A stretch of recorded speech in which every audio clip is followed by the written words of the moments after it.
Chinese ആഭ്യന്തര യുദ്ധത്തിന്റെ ചരിത്രം രണ്ട് പ്രധാന ഘട്ടങ്ങളിലായി നടന്ന ഒരു സുപ്രധാന ചരിത്ര സംഭവമാണ്.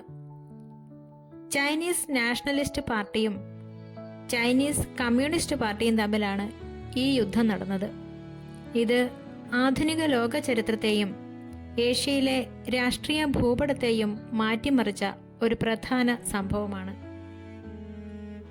ചൈനയെ പിടിച്ചുകുലുക്കിയ 22 വർഷങ്ങൾ, ഒരു രാജ്യം, രണ്ട് വൻ ശക്തികൾ, 22 വർഷം നീണ്ടുനിന്ന ചോരപ്പുഴ, മാവോ സേതുങ്ങും ചിയാങ് കൈഷക്കും തമ്മിൽ മാറ്റുരച്ച ചൈനീസ് ആഭ്യന്തര യുദ്ധം. ചൈനയിലെ അവസാനത്തെ രാജഭരണമായ ക്വിങ് രാജവംശം തകർന്നതോടെ രാജ്യം അസ്ഥിരപ്പെട്ടു. പ്രാദേശിക സൈനിക മേധാവികൾ പല ഭാഗങ്ങളും പിടിച്ചടക്കി. ചൈനയെ ഒരുമിപ്പിക്കാൻ സൺയാത് സെൻ കുമിങ്താങ് പാർട്ടി അഥവാ KMT സ്ഥാപിച്ചു. കമ്മ്യൂണിസ്റ്റ് പാർട്ടിയുമായി ചേർന്ന് അദ്ദേഹം പ്രവർത്തിച്ചു. സൺയാത് സെന്നിന്റെ മരണശേഷം KMTയുടെ നേതൃത്വം ചിയാങ് കൈഷക് ഏറ്റെടുത്തു. അദ്ദേഹം കമ്മ്യൂണിസ്റ്റ് വിരുദ്ധനായിരുന്നു. 1927 ചിയാങ് കൈഷക്കിന്റെ നേതൃത്വത്തിൽ KMT കമ്മ്യൂണിസ്റ്റുകാരെ കൂട്ടക്കൊല ചെയ്ത ഷാങ്ഹായ് കൂട്ടക്കൊലയോടെയാണ് ആഭ്യന്തര യുദ്ധം ആരംഭിക്കുന്നത്. കമ്മ്യൂണിസ്റ്റുകാർ ഗ്രാമപ്രദേശങ്ങളിലേക്ക് പിൻവാങ്ങി. 1934 1935 KMT സൈന്യത്തിന്റെ ആക്രമണങ്ങളിൽ നിന്ന് രക്ഷപ്പെടാൻ മാവോ സേതുങ്ങിന്റെ നേതൃത്വത്തിൽ കമ്മ്യൂണിസ്റ്റ് സൈന്യം നടത്തിയ 10,000 കിലോമീറ്റർ നീണ്ട ലോങ് മാർച്ച് മാവോയെ പാർട്ടിയുടെ പരമാധികാരിയാക്കി മാറ്റി. 1937 ജപ്പാൻ ചൈനയെ ആക്രമിച്ചപ്പോൾ കമ്മ്യൂണിസ്റ്റുകാരും നാഷണലിസ്റ്റുകളും താൽക്കാലികമായി യുദ്ധം നിർത്തിവെച്ച് ജപ്പാനെതിരെ ഒരുമിച്ച് പോരാടി. എന്നാൽ ഈ സമയത്തും ഇരു വിഭാഗങ്ങളും തമ്മിൽ ആഭ്യന്തരമായി അവിശ്വാസം നിലനിന്നിരുന്നു. രണ്ടാം ലോക മഹായുദ്ധത്തിൽ ജപ്പാൻ പരാജയപ്പെട്ടതോടെ ആഭ്യന്തര യുദ്ധം വീണ്ടും ആരംഭിച്ചു. തുടക്കത്തിൽ അമേരിക്കയുടെ പിന്തുണയുണ്ടായിരുന്ന KMT സൈന്യത്തിനായിരുന്നു മേൽക്കൈ. എന്നാൽ കമ്മ്യൂണിസ്റ്റുകാർക്ക് ഗ്രാമീണ മേഖലയിലെ കർഷകരുടെ വലിയ പിന്തുണ ലഭിച്ചു. മാവോയുടെ തന്ത്രപരമായ ഗറില്ല യുദ്ധമുറകളും KMTയിലെ അഴിമതിയും കമ്മ്യൂണിസ്റ്റ് പാർട്ടിയുടെ വിജയത്തിന് കാരണമായി. യുദ്ധത്തിന്റെ അനന്തരഫലമായി 1949 ഒക്ടോബർ 1 മാവോ സേതുങ് ബീജിംഗിൽ വെച്ച് പീപ്പിൾസ് റിപ്പബ്ലിക് ഓഫ് ചൈന പ്രഖ്യാപിച്ചു.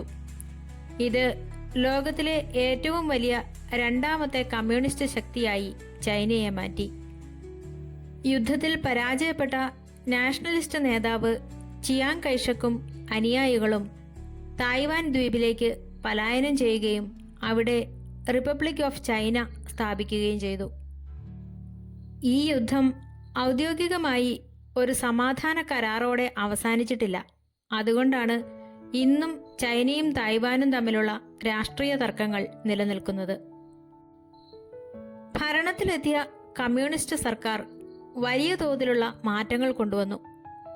ജമീന്ദാർമാരിൽ നിന്നും ഭൂപ്രഭുക്കളിൽ നിന്നും ഭൂമി പിടിച്ചെടുത്ത് സാധാരണക്കാരായ കർഷകർക്ക് വിതരണം ചെയ്യുന്ന ഭൂപരിഷ്കരണം നടപ്പിലാക്കി. സ്വകാര്യ സ്വത്തുക്കളും വൻകിട വ്യവസായങ്ങളും ബാങ്കുകളും സർക്കാർ നിയന്ത്രണത്തിലാക്കി. പഴയ ചൈനീസ് ആചാരങ്ങൾ അവസാനിപ്പിച്ചുകൊണ്ട് സ്ത്രീകൾക്ക് തുല്യ അവകാശവും വിവാഹ സ്വാതന്ത്ര്യവും നൽകുന്ന പുതിയ നിയമങ്ങൾ നടപ്പിലാക്കി. ചൈന കമ്മ്യൂണിസ്റ്റ് രാജ്യമായത് ആഗോള രാഷ്ട്രീയത്തെ മാറ്റിമറിച്ചു. കമ്മ്യൂണിസ്റ്റ് ചേരിയായ സോവിയറ്റ് യൂണിയന് ഇത് വലിയ ശക്തി പകർന്നു. അമേരിക്ക ഉൾപ്പെടെയുള്ള പാശ്ചാത്യ രാജ്യങ്ങൾ കമ്മ്യൂണിസത്തിന്റെ ഈ വളർച്ചയെ ഭീതിയോടെയാണ് കണ്ടത്. ഇത് ഏഷ്യയിൽ ശീതയുദ്ധം കൂടുതൽ ശക്തമാകാൻ കാരണമായി. യുദ്ധത്തിന് ശേഷം കമ്മ്യൂണിസ്റ്റ് ചൈനയെ ഔദ്യോഗിക രാജ്യമായി അംഗീകരിക്കാൻ അമേരിക്ക ഉൾപ്പെടെയുള്ള രാജ്യങ്ങൾ വിസമ്മതിച്ചു.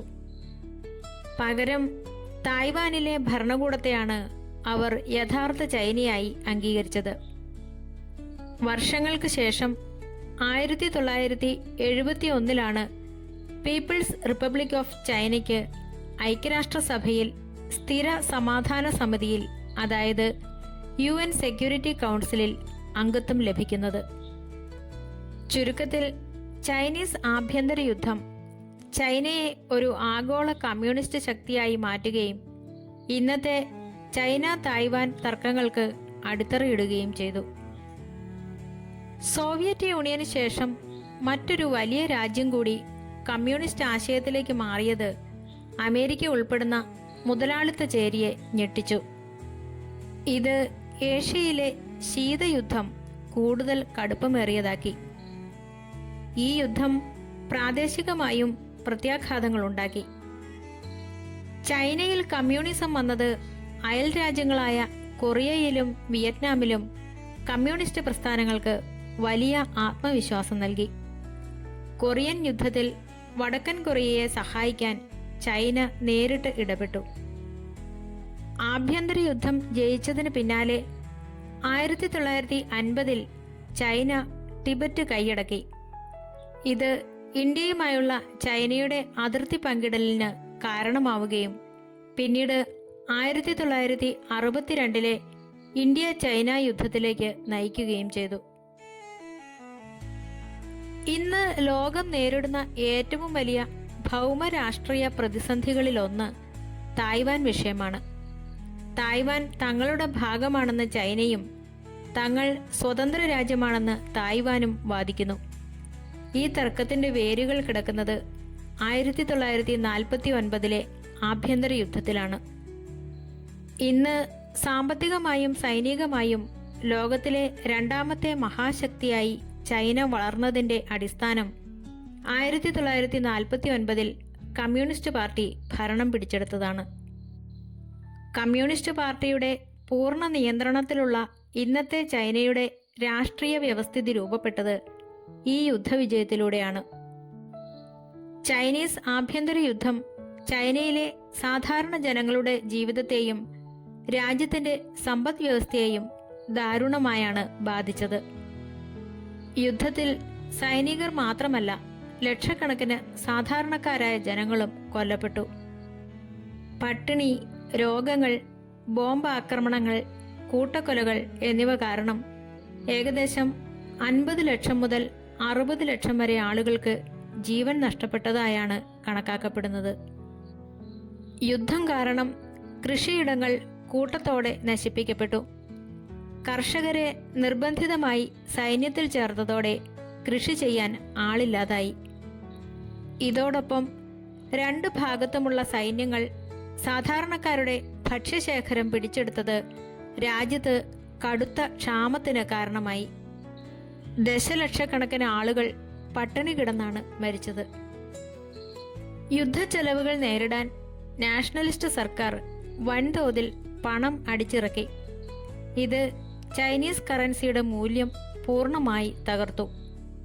ചരിത്രത്തിലെ ഏറ്റവും ഭീകരമായ പണപ്പെരുപ്പത്തിന് ഇത് കാരണമായി. ജനങ്ങളുടെ സമ്പാദ്യമെല്ലാം ഒറ്റ രാത്രി കൊണ്ട് വിലയില്ലാത്ത കടലാസുകളായി മാറി. യുദ്ധഭൂമിയിൽ നിന്നും ബോംബ് ആക്രമണങ്ങളിൽ നിന്നും രക്ഷപ്പെടാൻ ജനങ്ങൾ കൂട്ടത്തോടെ പലായനം ചെയ്തു. വീടും കുടിയും നഷ്ടപ്പെട്ട കോടിക്കണക്കിന് ആളുകൾ രാജ്യത്തിനകത്തു തന്നെ അഭയാർത്ഥികളായി മാറി.